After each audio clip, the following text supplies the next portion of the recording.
The Orioles' biggest problem this past season and in many other seasons was starting pitching. Dylan Bundy was okay, though not good enough to be the best starter on a contending team. Kevin Gausman was serviceable but below average.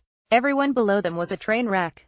One of the complaints I've heard from Orioles fans for years is that the club's MO is to assemble pitching staffs consisting of lots of guys who at one time were good or who, if things broke just right, could have a good season, but which, in the aggregate, consisted of a bunch of fourth starters. If you're one of the O's fans who make that complaint, Rock Cabatgo of MASN has some possibly unsettling news for you. Though the Orioles aren't offering up names of pitchers who are targeted in free agency, there is definite interest in Andrew Cashner and left-hander Jason Vargas to plug holes in a rotation with only 2 returning starters. They're not bad pitchers. Each of them has pitched pretty darn well at times in the past, including in parts of last season.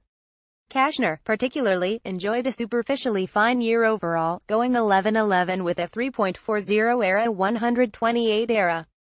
His June was an absolute disaster, but he was solid most of the rest of the year. One has to wonder, though, if he can maintain his success given that his strikeout rate plummeted to a career-low 4.69 IP, which is not what you want from a starter in this era. He rated pretty poorly in most advanced metrics as well, suggesting that he's due for a regression.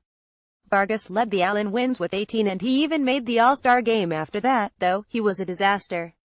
He went 123 with a 2.62 ERA before the break and 68 with a 6.38 ERA from mid-July through the end of the season. It was a lot of smoke and mirrors for him in the first half, basically. If you had to guess what each of these dudes would do in 2018, you'd probably say they'd do worse than they did in 2017. That, while each is capable of going on a nice little run, each is also capable of being fairly bad for long stretches. Each, also, have notable injury histories. They're back-end guys at best. Which is not to say that adding Vargas and/or Cashner won't help the team. It could. And it's not like the O's are likely to pursue Yu Darvish or pursue a Jake Arrieta reunion.